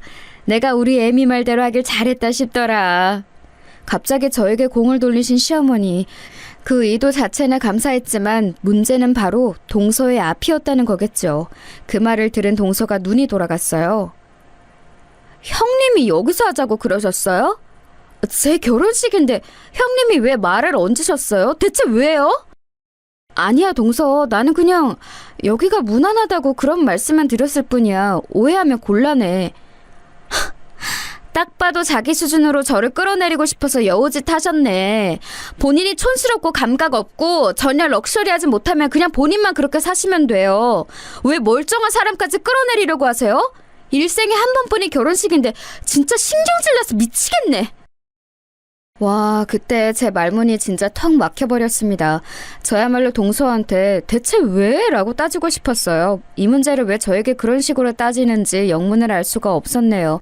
시댁뿐만 아니라 동선의 친정도 전부 다 동의를 해서 예식장을 잡은 건데 왜 화살이 저에게 돌아온단 말입니까? 하지만 저는 정신없는 결혼식장에서 새 신부한테 네가 알아서 최종 결정을 한 걸 왜 나한테 날리냐? 이렇게 따질 미친 배짱이 없었어요. 그건 결혼식을 족쳐버리겠다는 선전포고나 다름없었으니까요. 그래서 그냥 어색하게 웃으면서 아니라는 말만 했네요. 동서는 성질머리를 접지 않고 계속 구시렁거렸습니다. 어머님한테 바람 넣은 장본인이 여기에 있었다니 어쩐지 내가 이럴 줄 알았어. 짜증나. 덕분에 촌발 날리는 남들 수준의 결혼식을 올리게 됐네요. 아주 감사하네요. 이를 뿌듯 가는 걸 보고 제가 솔직히 조금은 쫄았어요. 저는 그런 거 속으로만 생각하고 상상할 줄이나 알지 겉으로 남한테 실제 행동으로 하는 건 너무 어려운 사람이었거든요. 저보다 동서가 만만치 않은 레벨을 가진 여자임을 이때 제대로 눈치챘죠. 그래서 조용히 돌아서서 조용히 예식 다 받고 아주 조용히 퇴장을 했습니다. 제가 남편한테 그랬어요. 동서하고 걸치레나 살짝 하면서 대면대면하게 지내고 싶다고요. 남편이 저한테 맘대로 해 라고 해서 저는 안심했고 앞으로 심적인 거리감을 두고 지내기로 했습니다. 그런데 몇 주 뒤였어요. 제가 피식 웃는 일이 생겼는데요. 시동생 동서 부부가 신혼여행을 갔다 온 이후 이래저래 시간이 안 맞다 보니까 시댁에서 다 같이 모이는 건 몇 주가 걸린 거예요. 그래서 그때가 되어서야 둘의 신혼여행 사진들을 모아서 구경하게 됐습니다. 컴퓨터 노트북에다가 USB 꽂아서 사진들을 봤죠. 아주머니께서 이런 건 분위기를 내야 한다고 하면서 웬 프로젝트 빔을 준비해 오셔서 시댁 시골집에다가 빔을 쏴서 봤습니다. 큼지막하게 사진들을 하나씩 보고 있는데 신혼여행 사진들 말고 다른 것도 섞여 있었던 거예요. 그건 바로 동서가 말했던 자기 미국 사촌 결혼식 사진이었습니다. 어떻게 알았는가 하면 배경이 딱 봐도 미국 작은 교회였거든요. 영어로 적혀 있었고요. 저게 동서가 말했던 미국의 호화 결혼식? 저 결혼식의 반 정도만 해도 만족하겠다고 했던 동서가 말했던 그 결혼식? 옆에서 남편이 너무 놀라고 있었고 그래서 저도 모르게 그 표정에 장단을 맞추며 그런 소리를 내뱉어 버렸어요.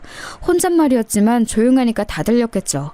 시부모님께서는 황당하다는 기색으로 동서 쪽을 쳐다보셨고 시동생은 그저 어리둥절해 있었습니다. 시아버지께서 피로연인지 뭔지 엄청 멋있게 영화처럼 했다고 하더만 저게 그건가 라며 중얼거리셨고 자동으로 사진들이 넘어가도록 넘긴 기능이 되어 있었던지라 미국의 자칭 호화 결혼식 사진들은 계속 이어졌습니다. 민망한 상황 속 동서가 발끈했어요. 아니에요. 제가 말한 결혼식은 저게 아니라고요. 저건 그러니까 미국이 아니라 한국이에요. 한국에 있는 사촌 결혼식이었어요. 하객들 몇 명이 백인 흑인이었는데 갑자기 그런 거짓말을 한다는 게 더더욱 민망했습니다.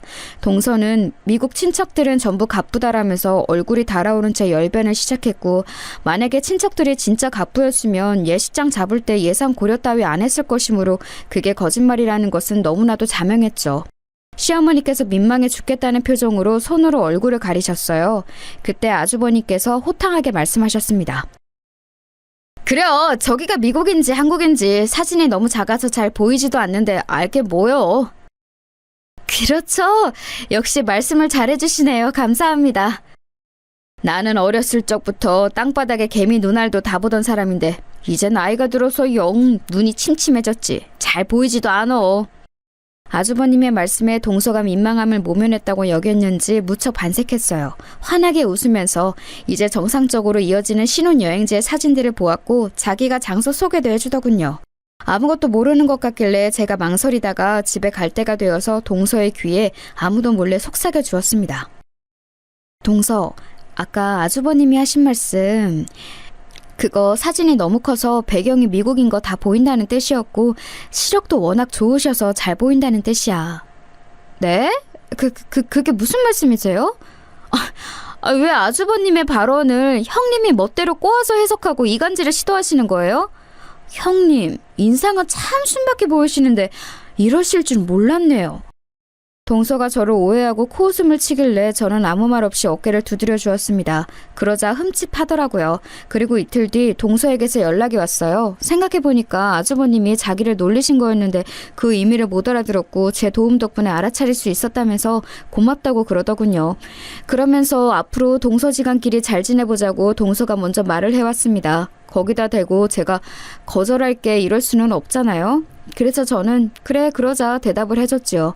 동서는 어땠는지 몰라도 저는 그런 대답을 해놨으면 기본 도리는 앞으로 해야 된다고 생각이 드는 사람이었어요. 그래서 맛있는 과일이라도 생기면 예의상이나마 동서에게 연락을 했습니다. 날씨가 궂은 때이면 비 피해 없게 조심하라는 안부도 남겼고요. 그런 나날을 쌓아가면서 저는 동서와 그런대로 잘 지내는 사이가 된 줄 알았습니다. 옆에서 저를 지켜본 남편도 대면대면하게 지낸다고 할 땐 언제고 사이 좋네 이렇게 말을 해주었고요. 제가 자기 동생의 아내하고 잘 지내는 것 같으니까 내심 좋아하는 남편의 기세 저는 알아차렸습니다. 그래서 동서하고 정기적으로 시댁을 방문하는 것도 하게 된 거였어요. 저는 원래도 가끔씩 혼자 시댁에 가서 시간도 보내고 시어머니하고 카페도 종종 가고 그랬습니다. 거기에 이제 동서를 끼워 넣은 건데요. 저는 시간이 지날수록 이걸 후회하게 되었습니다. 후회가 될 무렵에는 이미 돌이킬 수도 없었고요. 왜 후회를 하게 되었는가 하면 이런 계기 때문에 동서가 저에게 그놈의 이미지 소리를 들먹이게 되었기 때문입니다. 형님, 가방에서 지금 뭘 꺼내시는 거예요? 비닐봉지? 설마 남은 빵을 거기다가 싸가시게요? 그렇게 하려고 해. 포크로도 안 닿았고 우리가 그냥 나이프로 잘라놓은 거잖아. 이렇게 버리고 가면 아깝지. 싸서 집에 가져갈까 하는데 혹시 동서가 더 먹고 싶은 거면 동서가 싸갈래? 네? 아니요, 됐어요. 저는 필요 없어요. 이렇게 근사한 신상 카페를 와서 비닐봉지를 꺼내시다니, 남은 걸 싸가시다니, 제 눈에는 너무 좀 뭐랄까 구차해 보여서요. 이게 왜 구차해? 여기 구석에 셀프 포장구역 있는 거 못 봤어? 비밀팩을 제공하고 있으니까 고객들 보고 남은 빵은 알아서 싸가라고 안내가 되어 있잖아. 나는 마침 집에 비닐이 많으니까 미리 그냥 챙겨 다닌 거지. 원래 싸가라고 안내가 되어 있는데 이걸 보고 구차하다니? 아, 그래요? 여기가 원래 그런 방침이 있는 줄은 몰랐네요. 형님이 워낙 억척스러운 이미지가 있으시니까 저도 모르게 생각이 그쪽으로 튀었나 봐요. 죄송해요. 제가 살았던 미국에서는 뷔페에 비닐봉지 챙겨가서 음식을 싸가는 건 상상도 할 수가 없다 보니 어느 날 외출해서 동서가 그런 헛소리를 했을 때 저는 제 귀를 의심해야만 했어요. 멀쩡히 커피 잘 마셔놓고 머리가 돌기라도 했는지 앞뒤가 안 맞는 이상한 소리를 하더라고요. 갑자기 왜 미국 뷔페 얘기? 너무 황당해서 아무 말도 못하고 있다가 동서에게 지적을 날리려던 찰나 화장실에 가셨던 시어머니께서 자리로 돌아오셨습니다. 그러자마자 동서가 시어머니께 팔짱을 끼면서 말했어요. 어머님, 형님은 되게 뭐든지 억척스럽게 잘 이겨낼 것처럼 생기지 않았어요? 그쵸?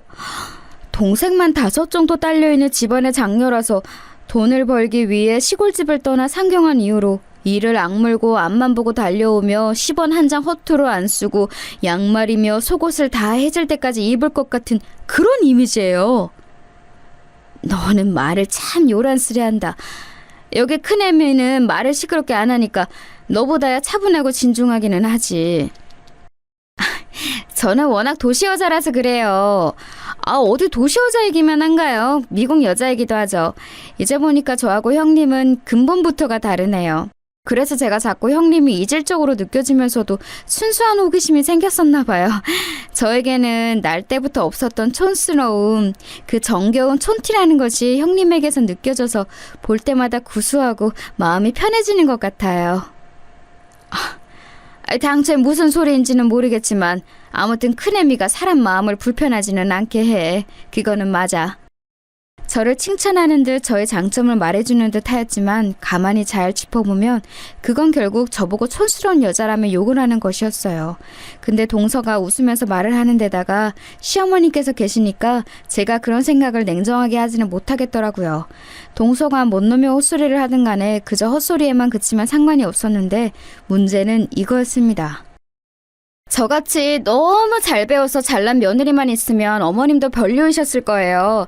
형님처럼 억척스럽고 촌스러운 이미지의 며느리가 있으니까 어머님이 이래저래 마음이 편하신 거죠.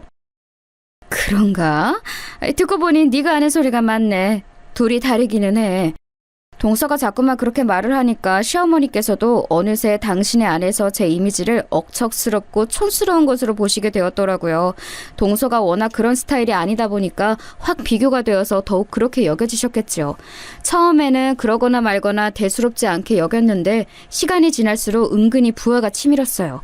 시어머니께서 어느 날 서울에 사시는 먼 친척으로부터 화장품 선물 세트를 받으셨는데요.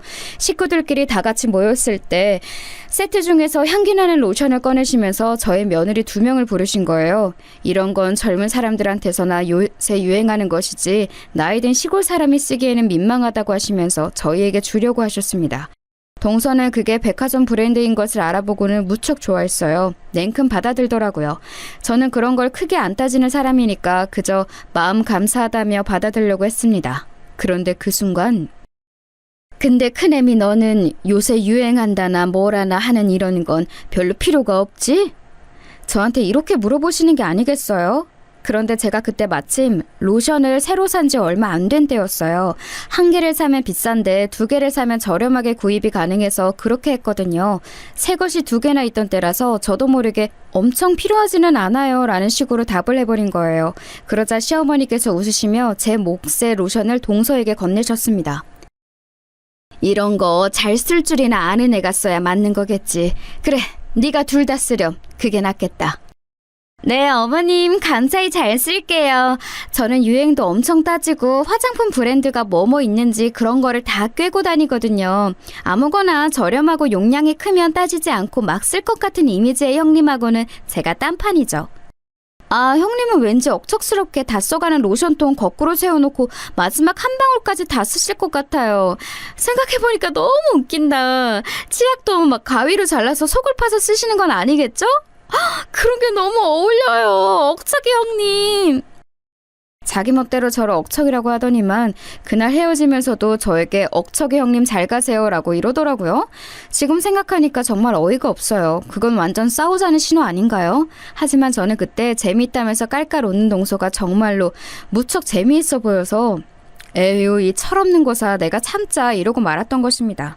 동조하지 않는 게 동서의 빈약한 지적 수준을 따라가지 않는 방법이라 생각했기 때문이에요.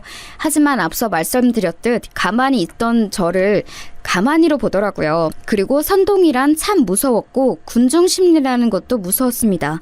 동서가 하도 자꾸만 저를 억척이, 촌티 이런 걸로 부르니까 온 식구들이 운영 중에 저를 그렇게 인식했어요.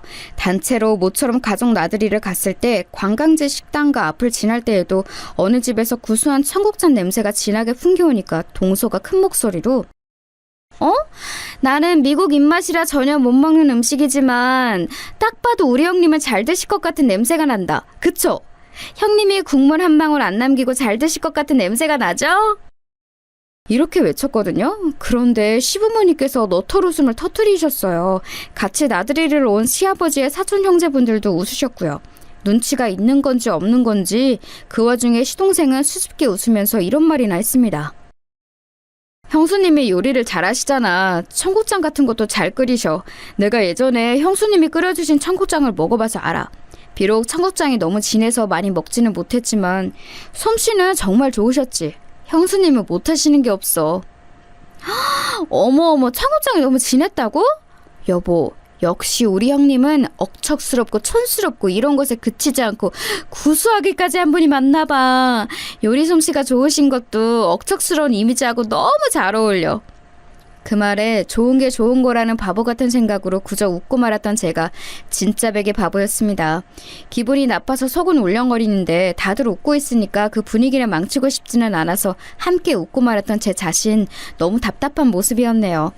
남편은 왠지 제 눈치를 살피고 있었는데 자기도 동서가 마음에 들지는 않는지 시동생의 마음에 걸려서 뭐라고 말을 못하고 있었어요.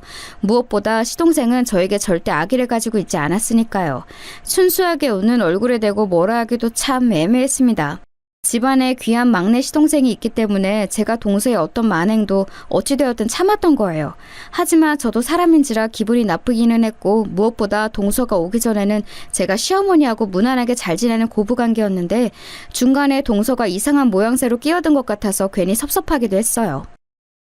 분명히 동서는 내가 어머님하고 셋이 여자끼리 어울려 다니자고 그랬을 때 나이 든 사람이랑 놀러 가봤자 효도 외출이나 더 되겠냐고 하면서 시큰둥하게 투덜거렸었는데 그걸 어르고 달래서 같이 데리고 다니기 시작한 건 나였는데 이제 보니까 괜히 그렇게 했어. 굴러 들어온 돌이 박힌 돌을 빼는 격이잖아.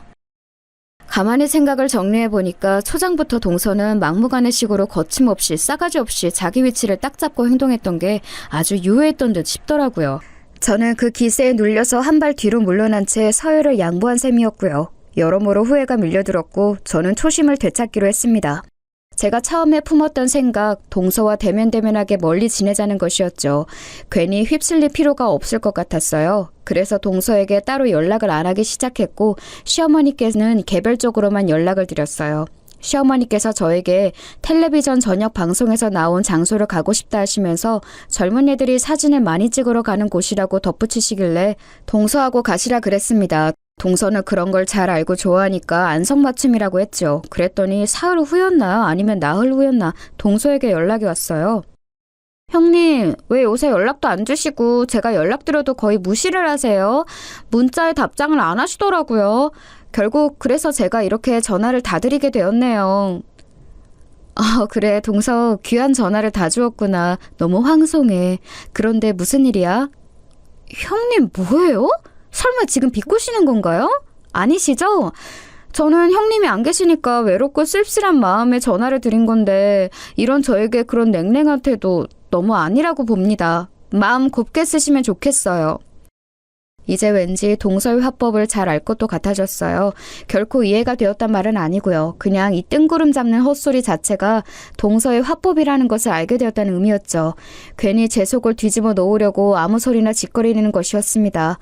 그래서 제가 아무 대답도 안 했어요. 자기 혼잣말을 계속하거나 말거나 그냥 두었더니 동서가 민망한지 헛기침을 하면서 말을 이었습니다. 마음 넓은 제가 이해하고 넘어갈게요. 아무튼 형님, 왜 저에게 어머님을 맡기셨어요? 저보고 어머님 모시라고 그러셨다면서요? 어머니께 다 들었어요. 저만 개고생했잖아요. 저한테 이렇게 윗사람 유세 떠셔도 되는 건가요? 동서, 나보고 촌티라면서. 나는 그렇게 새로 생긴 젊은 사람들한테 인기 많은 장소는 못 가. 동서나 잘 알고 가는 거지. 그래서 못 간 거니까 그렇게 알고 앞으로도 세련되고 잘난 동서가 마음도 넓으니까 어머님 잘 모시고 다녔으면 좋겠어. 비꼬는 게 맞았네요. 저를 비꼬는 거였네요. 그렇게 제가 질투가 나셨어요? 저한테 자격지심 가지실 시간에 고부지간 동서지간 더 좋게 만들어 볼 생각은 안 되시던가요? 내가 왜 동서한테 자격지심을 가져? 동서 말 맞다나 갑부 친척들이라도 있는 게 사실이라면 모를까. 아니잖아. 그런 거 없던데. 저도 모르게 그런 말이 줄줄 나가버렸습니다. 그리고 아차 싶었어요. 너무했나 싶은 거였죠. 동서는 아무 말도 않고 화가 난 숨소리를 씩씩 뱉더니 전화를 끊어버렸습니다. 저는 마음이 너무 불편했어요. 그래서 동서한테 미안하다고 문자도 보내놨죠. 전화를 안 받길래 그렇게 안 거였네요. 하지만 동서는 답장을 주지 않았고 저는 시댁에서 다 모일 때 맞춰서 동서를 봐야겠다고 생각했습니다. 주말 아침 일찍 시댁에 도착을 했는데 시부모님께서 마늘을 정리하고 계셨어요. 이웃에서 마늘을 잔뜩 주고 갔는데 싹 다듬고 까서 다진 다음에 냉동실에 얼릴 계획이시더라고요. 세상에 점심때 다 같이 나가서 밥을 먹기로 했건만 이걸 두 분이서 언제 다 하겠어요. 그래서 제가 얼른 도와드렸죠. 시어머니께서는 믹서 돌리시고 시아버지께서는 껍질 정리며 그런 것들을 주로 하시고 어쩌다 보니 제가 가장 힘든 껍질 까는 걸 맡았습니다. 두 분보다 제가 빠르고 잘하니까 이게 낫더라고요. 그리고 저는 눈이 매운 걸 잘 모르거든요. 한참을 몰두해서 하다 보니까 시동생과 동서가 왔어요. 그런데 오자마자 동서가 의기양양하게 시부모님을 호출하더라고요. 저는 마무리가 급해서 그대로 우선 작업을 하고 있었는데 동서의 부름에 나갔다 돌아오신 시부모님께서 상기된 얼굴로 웃고 계셨습니다.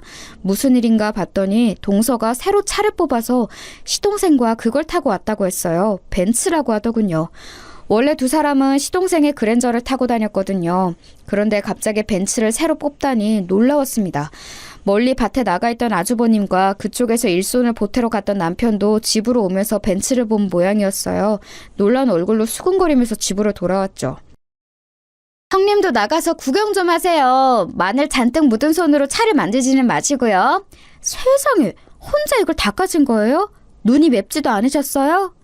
하여간 우리 억척이 형님은 대단하시네요. 동서, 웬 벤츠를 뽑았어? 아직은 한창 둘이서 함께 돈 모으는 재미에 빠져있을 신혼인데 혹시 친정 가족들이 타던 차야? 네? 장난하세요? 그럴 리가 없잖아요. 생각하시는 것도 어쩜 그렇게 촌스러우실까. 당연히 제가 뽑은 신차이고요. 제 친정 부모님께서 지원해 주셨어요. 집안이 꽤 사는 편이라서 이 정도는 아무것도 아니에요. 형님은 이런 거 상상도 못 하시겠지만요. 가뜩이나 가만히 앉아서 마늘을 까고 났더니 어지러워 죽겠는데 그런 말까지 들으니까 머리가 핑 돌더라고요. 나가서 벤츠를 봤어요. 까만 게 빛이 나더군요. 딱히 뭐라고 할 말이 없어서 멋지다 하고서는 집으로 들어갔고 얼른 뒷정리를 한 뒤 손부터 빡빡 씻었습니다. 마늘 진액 냄새가 좀 나더라고요. 시댁과 멀지 않은 곳에 새로 생긴 매운탕 집으로 가는 것이라서 저는 별 생각 없이 마늘 작업하느라고 갈아입은 옷차림새로 나섰어요. 진짜 아무 생각도 없이 그러한 거였죠. 동서한테 다가가서 일전에 통화할 때 제가 좀 말이 심했다고 그 얘기를 할 참이었습니다. 동서, 그때는 내가 어름스럽지 못했어. 말을 뱉고 나니까 후회가 되더라고. 내가 미안했어. 아, 됐어요. 어차피 형님은 저를 처음부터 질투하셔서 제 결혼식장도 망쳐놓으셨고 아주버님이 저를 비웃으신 것도 일부러 굳이 저한테 알려주셨고 항상 저에게 자격지심을 갖고 계시잖아요. 아닌 척 좀 제발 하지 마세요. 형님이 억척스럽고 촌스러운 이미지인 걸 어떻게 아나요? 제가 세련된 도시적인 여자인 걸 어떻게 하겠냐고요. 형님과 저 사이에는 좁혀지지 않는 간극이 있어요. 그걸 좀 깨달으셨으면 해서 벤츠를 이번에 뽑은 거예요. 제가 벤츠라면 형님은 마티즈예요. 아까부터 돌 것 같던 머리였는데 이제는 터질 것 같았습니다. 제가 뭘 들은 건가 싶었어요. 온 식구들이 식당으로 출발을 하려던 참이었고 다들 집 밖으로 함께 나와 있었고 차를 어떻게 나눠서 타고 가느냐 그 기로에 서 있었어요. 그리고 저는 동서의 어처구니 없는 발언을 듣고 멍해져 있었고요. 그런 저를 돌아보면서 동서가 웃으며 쐐기를 박았습니다. 억척이 형님은 지금 마늘 냄새까지 진동하니까 당연히 제 차에 안 타실 거죠? 벤츠에 촌스러운 마늘 냄새 풍기면 안 되잖아요. 냄새도 뺄 겸 가급적 형님은 걸어오시는 게 어떠세요? 메뉴는 미리 시켜놓고 있을게요. 다른 식구들은 다 차를 타고 가는데 혼자서 터덜터덜 걸어가는 거 그거 형님 이미지하고 너무 잘 어울려요. 저도 모르게 주변을 두리번거렸어요. 그리고 시댁 현관문 근처에 시아버지께서 작업하고 그대로 두신 망치가 보였죠. 저는 그걸 집어들었고 망설임 없이 벤츠로 향했습니다. 아무도 저를 말릴 새가 없었죠. 저는 그대로 벤츠의 사이드미러 한쪽을 망치로 내려 찍었어요. 쾅 하는 소리가 세게 울리자 제 심장이 후련해졌습니다. 저는 멈출 수 없어서 미친 듯이 망치질을 했어요. 그 다음에는 운전석 창문에도 망치를 휘둘렸죠. 엄청난 소음과 함께 동서의 비명소리가 들렸습니다. 저는 미친 사람처럼 벤츠에 망치질을 해댔고 양쪽에서 저를 잡고 말린 남편과 시동생에게 붙잡혀 간신히 그만둘 수 있었어요. 시부모님께서는 너무 놀라신 나머지 뒷목 잡으시기 일보 직전이었고 동서는 울부짖었습니다. 이게 뭐하는 짓이에요?